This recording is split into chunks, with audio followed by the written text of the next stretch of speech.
जानकी जीवन स्मरण जय जय राम पार्वती पते हर हर महादेव पुंडलीक वरदा हरि विठ्ठल श्री अनंत कोटी ब्रह्मांड नायक राजाधिराज सच्चिदानंद सद्गुरु श्री ब्रह्मचैतन्य महाराज की जय. श्री महाराजांच्या सेवेमध्ये आपण दासबोधाची उजळणी पाहताना 9व्या दशकातील 10वा समास पाहतोय. काल आपण पाहिलं साधने जे काही साधावे, जे साध्य व्हायचं आहे म्हणजे आपलं आत्मस्वरूप, तेच तो झाल्यानंतर ते तो आपणची स्वभावे. आता साधकाच्या नावे शून्याकार. करायची अशी साधना तिथं शिल्लक राहत नाही. साधना घडत राहते अखंडत्वानं, पण कर्तृत्वाशिवाय.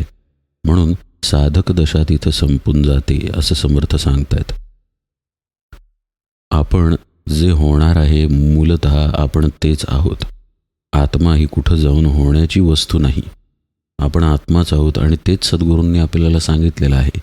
ऐक शिष्या यथीचे वर्म, स्वये तूचे आहेसी ब्रह्म, ये विषयी संदेह भ्रम धरोची नको.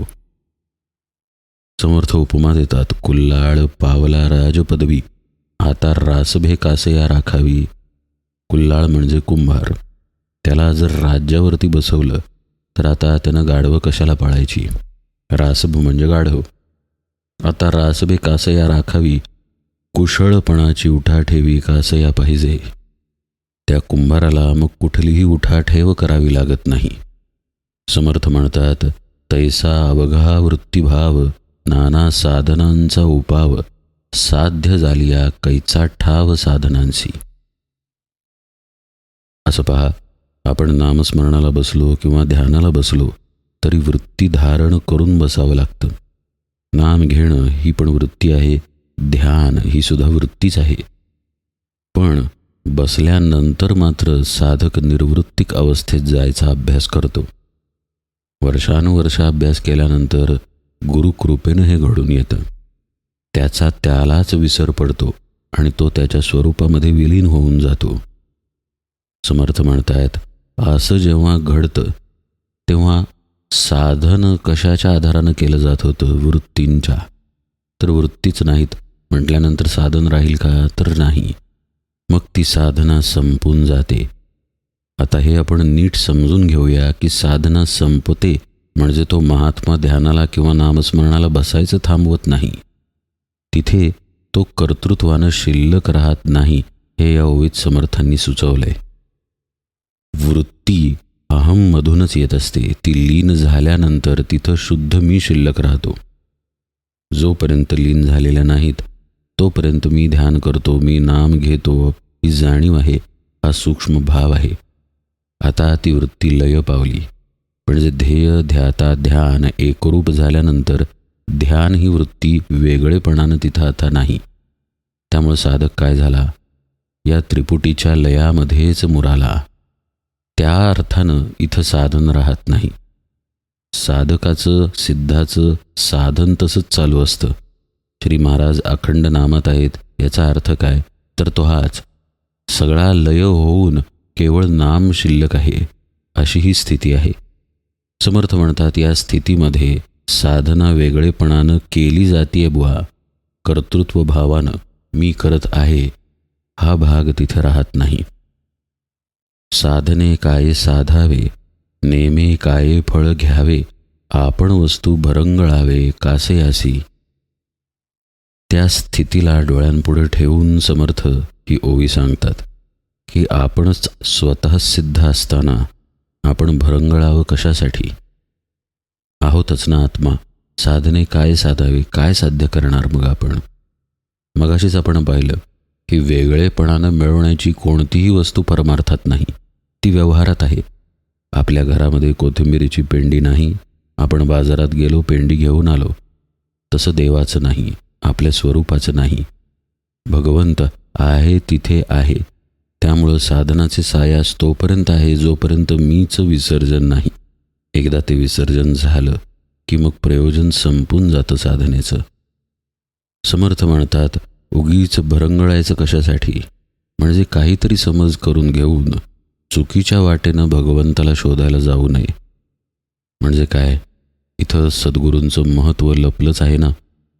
सद्गुरूंकडून जाणून घेऊन त्या भगवत प्राप्तीच्या मार्गावरती आपण जावं. न जाणून घेता सद्गुरूंशिवाय काही करायला जाऊ नये. सद्गुरूंशिवाय साधना करणं म्हणजे भरंगळणच आहे. आपण ज्या वाटेवर, ज्या अवस्थांमधून ज्या अवस्थेत जाणार, तिथे सद्गुरू जाऊन परत आलेले असतात. म्हणून त्यांना शरण जावं. सांभाळ करतात ते आपला आणि आपल्याला हाताला धरून त्या मार्गानं नेतात. यासाठी आधी प्रामाणिकता पाहिजे, सद्गुरूंवरती विश्वास पाहिजे, दृढ निश्चय पाहिजे की मी यांचा आहे, हे सांगत आहेत त्याप्रमाणे साधना करेन, तर आपण भरंगळणार नाही. समर्थ म्हणतात, देह तरी पाचा भूताचा, जीव तरी अंश ब्रह्मींचा, परमात्मा तरी अन्वयाचा ठाव पहा. वस्तुस्थिती समर्थांनी मांडली. देह जर पाहिला तर त्यात 5 भूतांचा विस्तार आहे.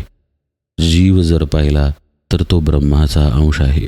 ब्रह्मा म्हणजे ब्रह्मस्थिती, ब्रह्मस्वरूपाचा तो एक अंश मात्र आहे.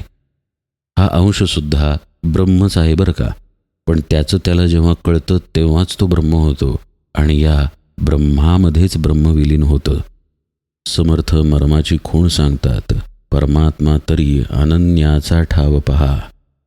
म्हणजे अनन्यपणानंच ही स्थिती गाठता येईल. म्हणजे मी वेगळा नाही, मी तोच आहे, हा अनन्यपणा पहा. हा अनन्यपणा आपल्याला सांगणार कोण?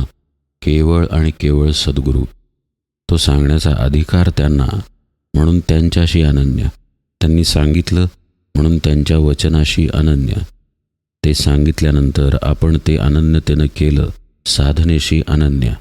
मग अनन्य भाव जोडला गेला आपल्या स्वरूपाशी. तिथे आपण निश्चयानं ठाम राहिलो की मग त्या अनन्यतेतूनच भगवंताची प्राप्ती होते. उगेची पाहता मी पण दिसे, शोध घेता काहीच नसे, तत्वे तत्व निरसे, पुढे निखळ आत्मा. श्रीमद दासबोध सारख्या ग्रंथाचे आपल्या मानवजातीवरती अनंत उपकार आहेत. समर्थांनी किती स्पष्ट कल्पना दिली पहा. उगेची पाहता मी पण दिसे. आपलं मी पण आपण पाहिल्यानंतर आपल्या लक्षात येतं, असा याचा सूक्ष्म अर्थ आहे बरं का. मग आता इथं प्रश्न उद्भवतो, हे आपल्याला नीट पाहायला शिकवणार कोण? पुन्हा सद्गुरूच. नाहीतर आपण आपल्याला पाहणार म्हणजे एकतर डोळ्यांना जेवढा देह दिसतो तेवढा पाठ आपल्या डोळ्यांना दिसत नाही, मग मागे पुढे आरसा ठेवून तीही पाहणार. या व्यतिरिक्त आपल्या दृष्टीची झेप नाही. डोळे बंद केले तर आपण मनाचं विश्व पाहणार, मनाचेच तरंग पाहणार. या पलीकडे आपण जाऊ शकत नाही.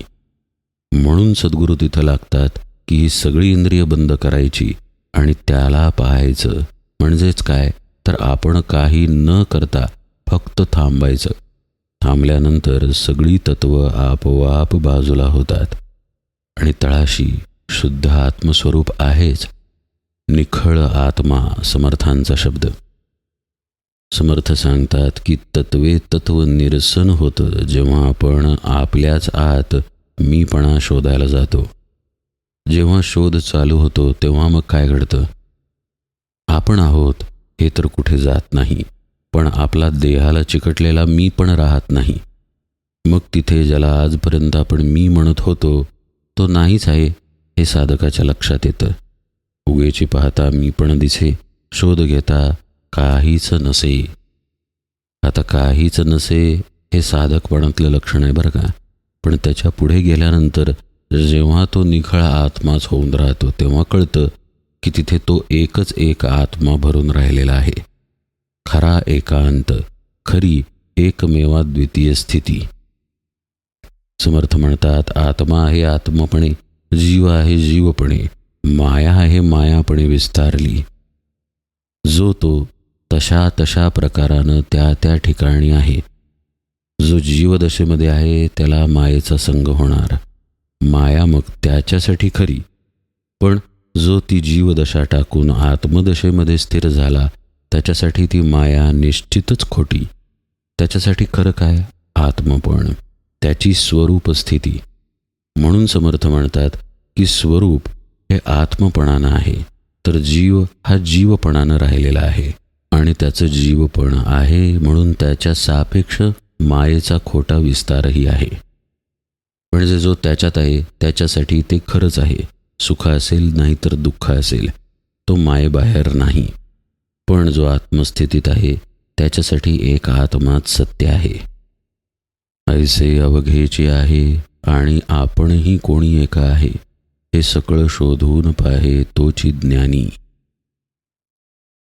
असा जीवपणाचा मायेचा विस्तार झालेला आहे. समर्थ म्हणतात, यात आपण कुणी आहे याचा शोध घेतला पाहिजे. पहा, मायेचा प्रत्यय येतो. ज्याचा प्रत्यय येतो तीच माया असते बरं का. दृश्य मायेमध्ये येतं. ते कळतंय, दिसतंय, अनुभवाला येतंय. ते अर्थी अनुभव घेणारा निश्चित आत बसलेला आहे. समर्थांचं असं म्हणणं आहे, तो आत्मपणाना आहे. म्हणजे आपल्या जाणीवा तिथं नसल्या तरी तो आहे. त्याच्या असण्यावरती कशाचाही परिणाम होत नाही. समजेल अशा भाषेत सांगायचं झाल्यास, आपण पाहिलं नाही तरी पाहणारा तसाच आहे. आपण ऐकलं नाही तरी ऐकणारा तसाच आत बसलेला आहे. समर्थ म्हणतात, हे आपण कुणी आहोत याचा आपण शोध घेतला पाहिजे. आपल्याला जे आपलं आहे पण जाणवतं ते देहाच्या अंगानं जाणवतं, पण ते आहे सच्चिदानंद स्वरूप. म्हणजे तिथली देहाची उपाधी गळून पडली पाहिजे, तर आपल्याला आपण सापडू अगदी सहजपणे, कारण तिथे आपण आहोतच.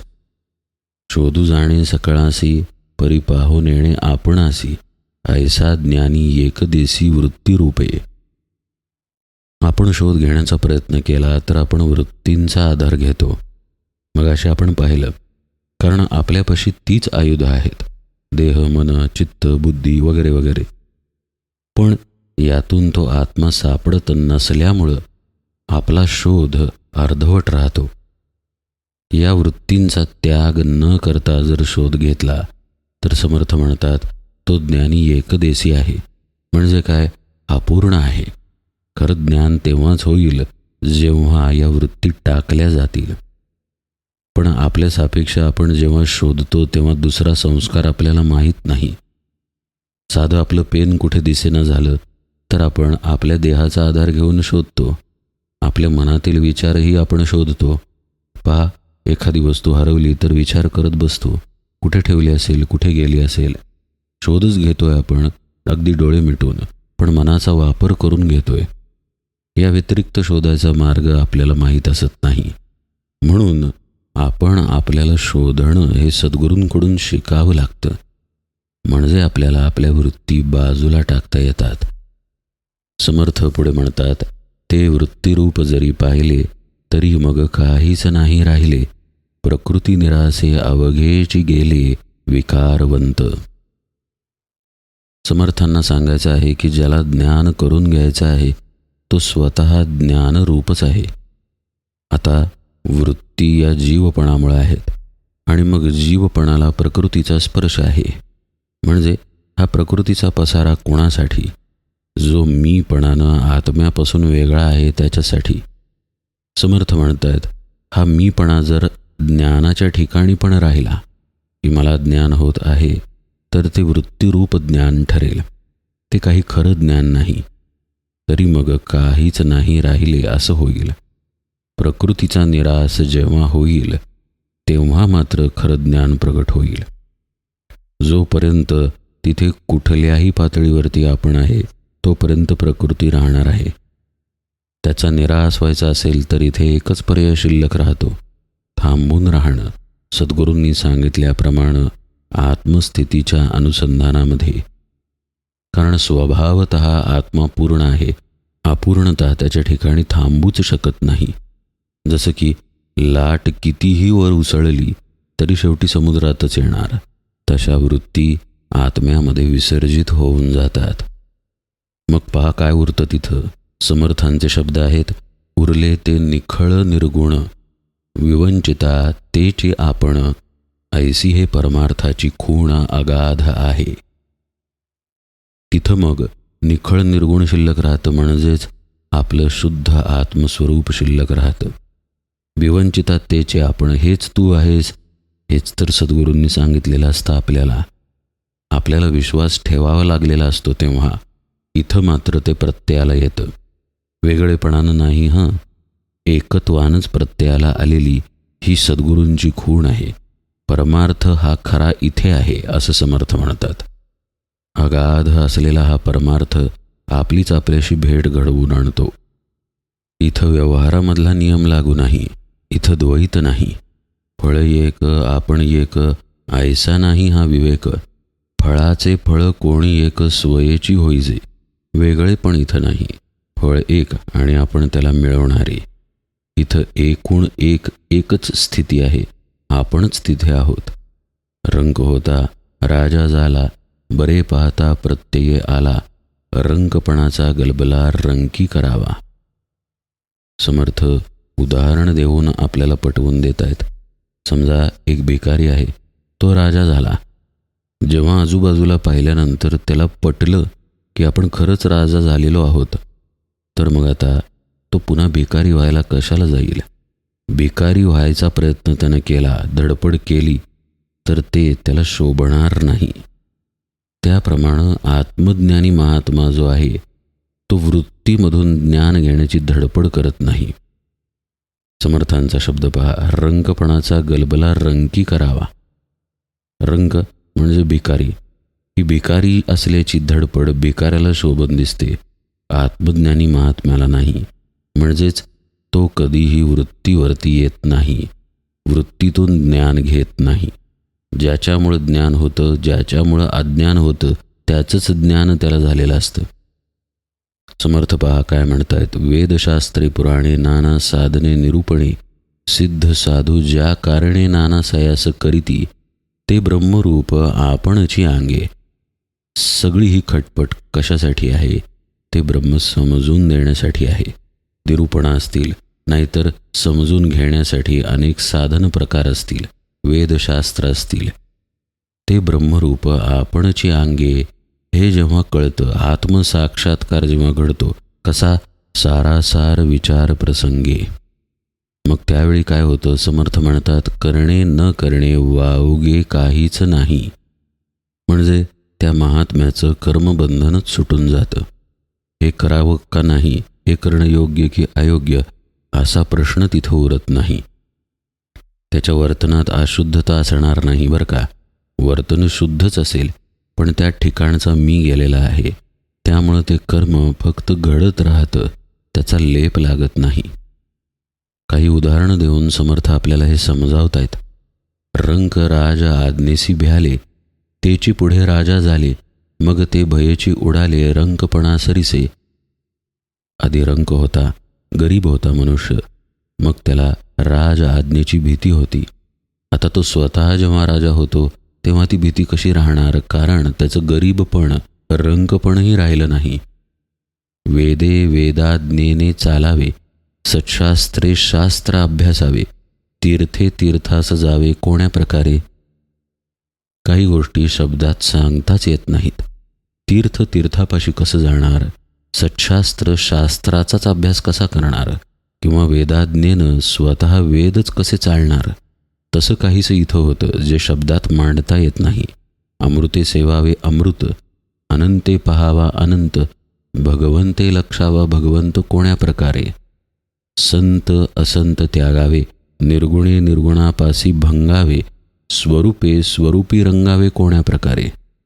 किती सुंदर शब्द वापरलेत पहा समर्थांनी. समर्थ म्हणतात, अमृतानंच अमृत पिणं, अनंतानंच अनंत होणं, किंवा भगवंताचं ध्यान भगवंतानं करणं हे कसं शक्य आहे? तोच तो तिथे आहे ना. तसंच संते असंत त्यागावे हे तरी कसं घडणं शक्य आहे? संतच स्वतः ब्रह्मस्वरूप आहेत आणि असंत पण हे ब्रह्मापाशी नाही. त्यामुळं ब्रह्मापाशी केवळ ब्रह्मस्थिती आहे, असंत पण नाहीच आहे तिथे. त्यामुळं ते त्यागण्याचा प्रश्न येत नाही. तसंच निर्गुणे निर्गुणासी भंगावे, स्वरूपे स्वरूपी रंगावे असा प्रकार आहे. हे होऊ शकत नाही. निर्गुण स्थिती निर्गुणाचाच भंग करेल असं कसं होईल? किंवा स्वस्वरूपच स्वरूपामध्ये रंगून गेले असंही होऊ शकत नाही. तेच ते तिथे आहे. अंजने ल्यावे अंजन, धने साधावे धन, निरंजने निरंजन कैसे अनुभवावे. समर्थांची ही खूबी आहे, वैशिष्ट्य आहे की अवघडातील अवघड गोष्टसुद्धा ते अगदी चपखलपणे शब्दात मांडतात. निरंजन ही स्थिती आत्म्याचीच आहे. त्यानं त्याचा अनुभव घेणार कसा तो? तिथं वेगळेपणा नाही हेच समर्थ पटवून देतात. अंजनानं स्वतःला अंजन घालायचं, धनानं धनाची प्राप्ती करून घ्यायची. शक्य नाही. तिथे स्वतःच धन पण आहे. सोनं सोनं समजून घ्यायला गेलं, सोनंच सोने खरेदी करायला गेलं, हे जसं होणार नाही तसं हा प्रकार आहे. समर्थ म्हणतात, साध्य करावे साधनासी, ध्येय धरावे ध्यानासी, उन्मने आवरावे मनासी कोण्या प्रकारे. पहा, साध्य करावे साधनासी म्हणजे जे साध्य आहे तोच साधन करतोय हे होऊ शकणार नाही. आत्माच साधन करतोय असं होणार नाही. आत्मा त्याच्या ठिकाणी पूर्ण आहे. तसंच ध्येय धरावे ध्यानासी, ध्येय असलेला आत्माच ध्यान करतोय असं होणार नाही. उन्मनी स्थिती म्हणजेच मन मरणं. पण उन्मनी स्थितीनं मन आवरणं हे कसं घडेल? कारण मनच तिथं नाही. अशा प्रकारची ही एकाकार स्थिती आहे. म्हणून या समासाचं नाव होतं स्थिती निरूपण समास. इथं आता 9वा दशक समाप्त झाला. याच्या पुढे 10वा दशक आहे. त्यातल्या पहिल्या समासाचं नाव आहे अंतःकरणयेक किंवा अंतःकरणैक निरूपण. उजळणीमध्ये आपण तो यथावकाश पाहूया. आज निरूपण सेवेला इथेच विराम देतो. जानकी जीवन स्मरण जय जय राम.